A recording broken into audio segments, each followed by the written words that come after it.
Deixa eu colocar para gravar. Então, olha só, gente. Eu comecei a gravar agora só lembrando, para quem chegou agora, que a gente assistiu um vídeo e a gente combinou que dia 23 de setembro, às 18 horas, nós teremos Não um era dia bate. 24? Mas a prova não é 24? Não, a prova é dia 25, Ah, sexta-feira. então deixa eu consertar. Obrigado. Então, dia De nada. 24, às 18 horas, nós conversaremos para falar do livro A Metamorfose e Noite na Taverna para a prova, tá bom? Meninos, então aqui vamos falar um pouquinho mais de A Metamorfose. Olha só, vocês fizeram essa parte aqui, tá? Eu vou pedir para alguém me ajudar com o tempo. Quando tiver faltando aí, deixa eu ver, 10 e meia, 10 e meia. Não, vai dar tempo, eu vou vigiar aqui. Vamos então aqui, ó.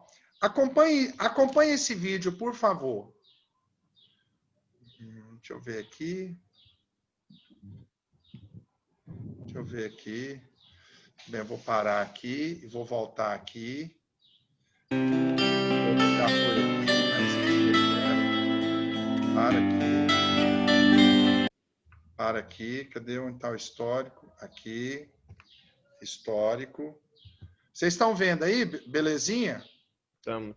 Ó, eu vou pegar isso aqui, é o seguinte, ó. Nós vamos assistir nessa aula agora. Estão vendo aqui, ó? Eu tenho aqui, ó. Franz Kafka, eu tenho a parte 2, a parte 1 que nós vamos ver agora e a parte 3 que sumiu aqui. Eu vou deixar o endereço para vocês aqui, tá? Tá bom? Então vamos ver aqui a parte 1. Preste atenção, isso aqui vocês já leram e já fizeram. Estão conseguindo ver, beleza?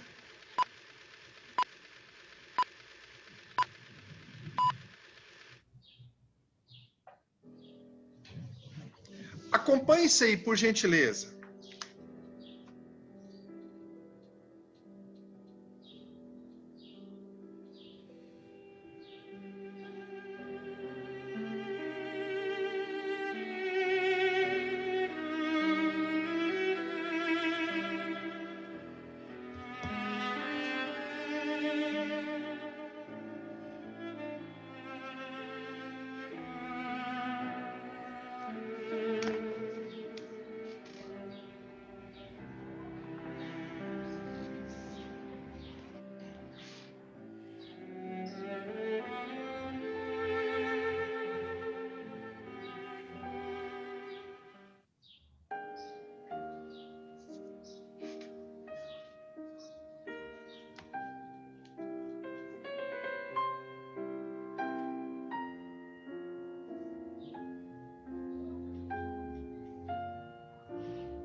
Galera, olha a beleza da descrição. Deixa eu voltar aqui um pouquinho. Deixa eu voltar um pouquinho aqui.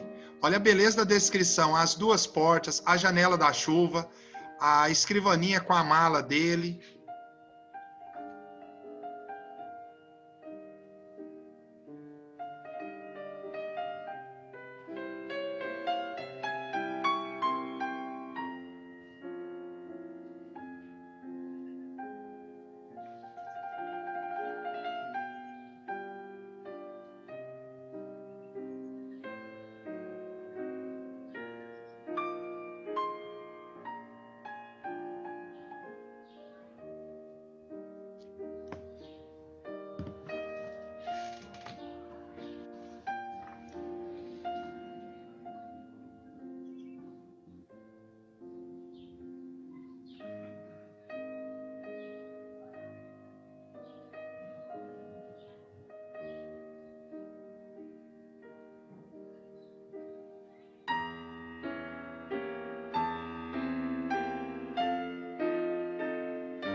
Pessoal, então olha só. Ô, gente, voltando aqui. Eu vou colocar aqui, ó. Na próxima aula, eu vou passar a parte 2 e a parte 3. A parte 2 tem, acho que 3 minutos e a parte 3, 8 minutos. Então, ao todo, são 15 minutos, mais ou menos. Mas olha aqui, eu coloquei aqui o endereço, porque se você quiser olhar, tá? Ele é muito bacana. Meninos, o que nós vamos fazer? Eu vou pedir para vocês encarecidamente que assista a aula gravada, que vai ser uma continuação, tá bom? Mas na aula passada, eu falei para vocês que o Franz Kafka, ele era tcheco, mas escreveu isso em alemão, tá? Eu falei para vocês que a obra é dividida em 3 partes, lembram? Eu falei para vocês que o narrador, ele é um narrador em terceira pessoa e que ele é heterodiegético. Tem hora que ele assume o pensamento do Gregor, tem hora que ele assume o pensamento da família. Foi isso que eu pedi que vocês anotassem em tópicos. Lembram disso? Sim ou não? Porque se não lembra, qualquer coisa eu refaço. Lembram ou não? Sim? Ou não fizeram? Me deem um sinal de fumaça aí, por favor. Dê uma olhada aí.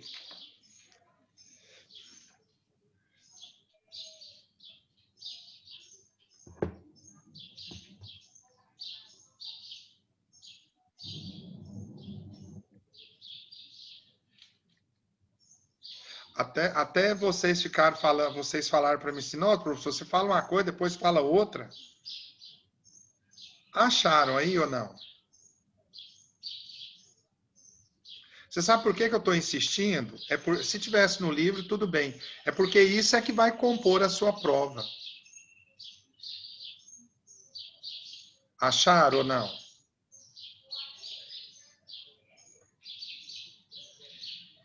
Então tá, vamos fazer o seguinte, vamos começar do zero então, tá bom? E aí eu vou começar aqui, mas eu vou terminar na aula gravada, tá? Então eu quero que você escreva aí no seu caderno, a metamorfose, fechou? Coloque aí a metamorfose. Agora, o que nós vamos fazer? Nós vamos escrever tópicos, tá bom? Então eu quero que você escreva assim, a metamorfose. Fechou? Eu quero que você escreva assim, Kafka é tcheco e a obra escrita em alemão. Por quê? Porque esse meu livro, esse aqui que eu li, ele tem algumas expressões diferentes, mas a ideia, o sentido é a mesma. Por quê? Por causa da tradução. Então é tcheco, porém originalmente o texto foi escrito em alemão. Beleza? Agora eu quero que você escreva aí, dividido em 3 partes. Outro tópico, dividido em 3 partes. Beleza? Guto, Oi? você já fez isso, já. Já fiz sim. Então já fiz. Você É falou verdade, eu tinha dividido em feito, mas... 3 partes. Da primeira parte, Isso, posso ler o que você falou? pode. Você falou assim, primeira parte, acompanhamos Gregório recém-metamorfoseado e observamos a maneira como é recebido pela sua família em sua nova forma. Segunda parte, acompanhamos um Gregório rejeitado e isolado na sua nova forma, trancafiado no seu quarto. Terceira parte, acompanhamos a morte do Gregório, fraco e abandonado físico e psicologicamente. Aí você falou que ele é narrado em terceira pessoa, que isso pode ser onisciente ou heterodiegético, não sei como é que fala. Heterodiegético, certinho, perfeito. Isso. E que narra inicialmente na visão de Gregório e depois narra na visão da família. Foi aí que paramos. Então, olha, quem não copiou, depois a Marina compartilha aí com vocês. Agora, olha aqui.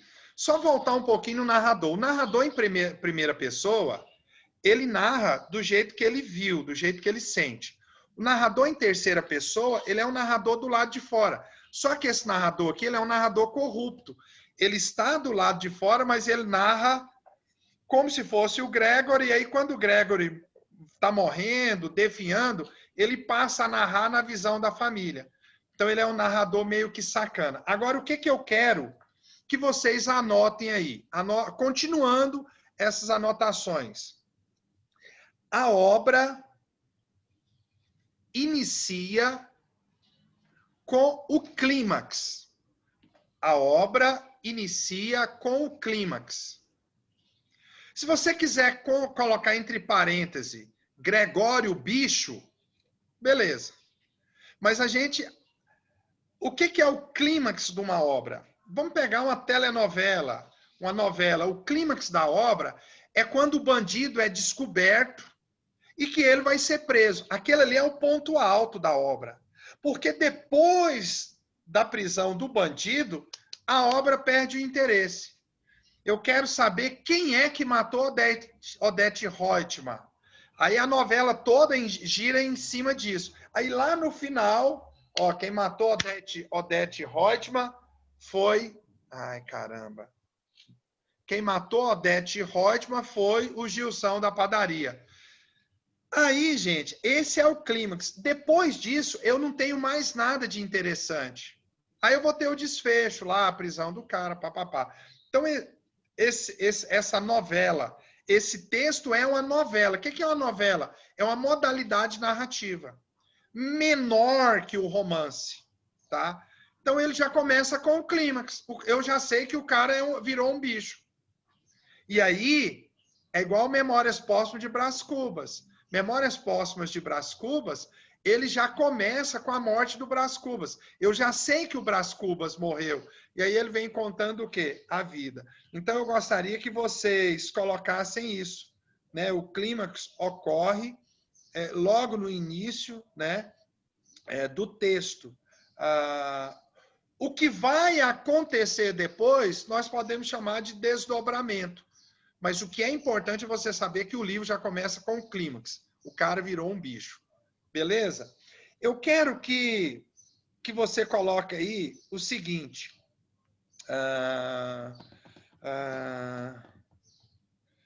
O estilo contribui, vou repetir, o estilo contribui para a verossimilhança. Repetindo, o estilo contribui para a verossimilhança. V-E-R-O-S-S-I-M-I-L-H, verossimilhança.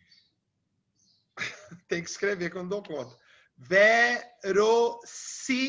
Com dois S, si, verossimi, com I, verossimilhança, C cedilha.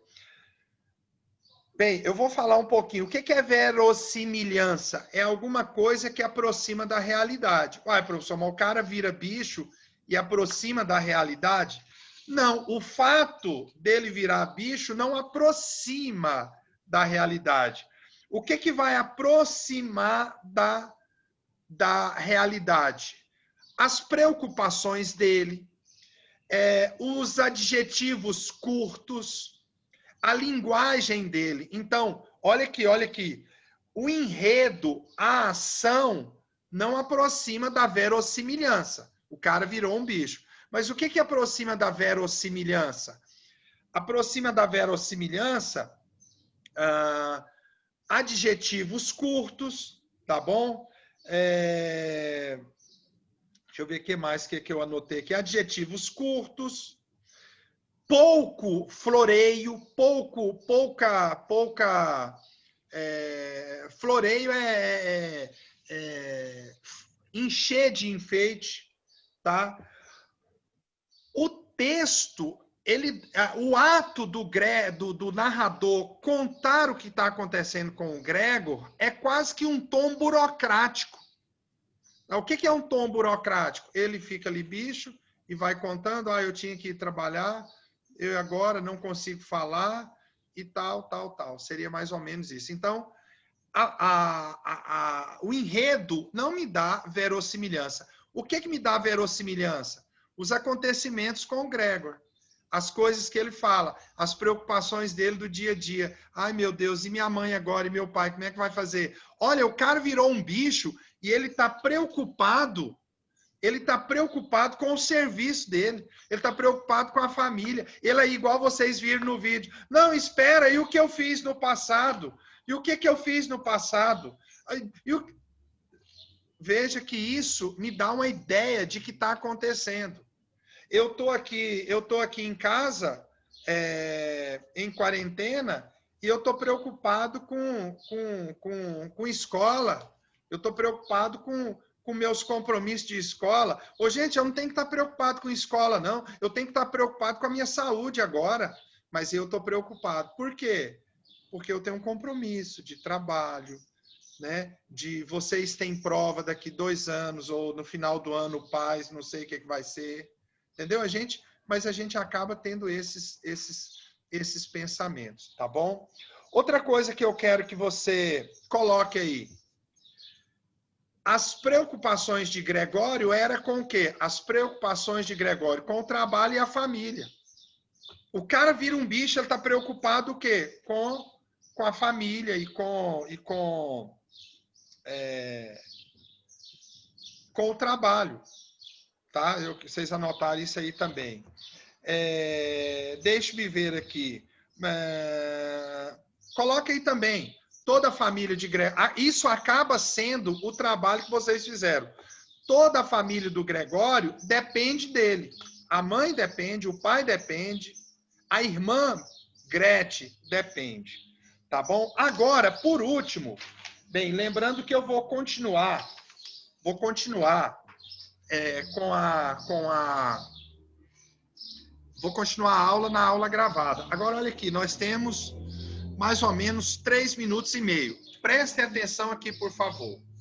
Você vai escrever assim: esta obra tem características fantásticas e absurdas. E aí eu vou explicar o que é. Beleza? Essa obra tem características fantásticas e absurdas. Gente, o que é fantástico e o que é absurdo? É a mesma coisa. Tem algumas literaturas que trazem até como surreal. Olha aqui para mim. Vocês acham que isso pode acontecer de um cara virar bicho num quarto, do jeito que ele virou? Claro que não. Isso é o quê? Absurdo, isso é fantástico. Eu tenho um texto que eu vou falar na outra aula, tá? Não vou falar nessa porque ele é um pouco longo. Mas, por exemplo, tem o Murilo Rubião, depois vocês colocam na internet. Murilo Rubião, Teleco o Coelho. Teleco o Coelho é um coelho que queria virar humano. Aí ele vai num bar, fuma, bebe. Aí ele quer virar outro bicho. Isso é possível? Não. Então, isso é uma literatura o quê? Fantástica e absurda. Então, essa literatura, ela é uma literatura fantástica. Ela não é amorosa, ela não é indianista. Indianista, se eu tivesse um índio como protagonista. Ela não é regional. Por exemplo, deixe-me ver aqui. Regional. O Tronco do Ipê. O Tronco do Ipê é uma obra regional. Não é histórica. A Guerra dos Mascates é uma obra histórica. Então, essa obra, ela é o quê? Uma obra fantástica ou absurda. Por quê? Porque essas coisas não acontecem.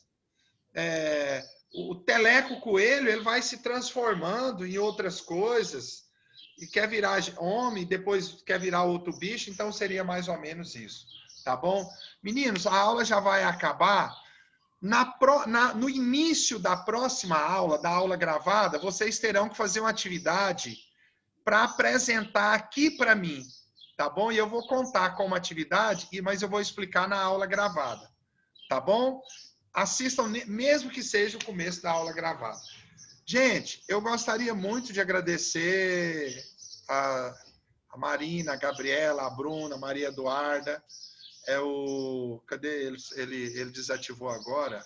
Eu esqueci o nome dele momentaneamente. Cadê ele? por vocês terem aberto a câmera aí, tá bom? A câmera. Tá, Jóia? Muito obrigado. Foi bom demais. Alguma pergunta? Esses vídeos aqui eu vou passar na outra aula, tá? Pode ficar tranquilo. Mas eu coloquei aqui se alguém quiser assistir antes. Então tá, gente. Obrigado vocês. Tchau. Tchau, Guto. Tchau. Obrigado, viu? Tchau. 24, 18 horas.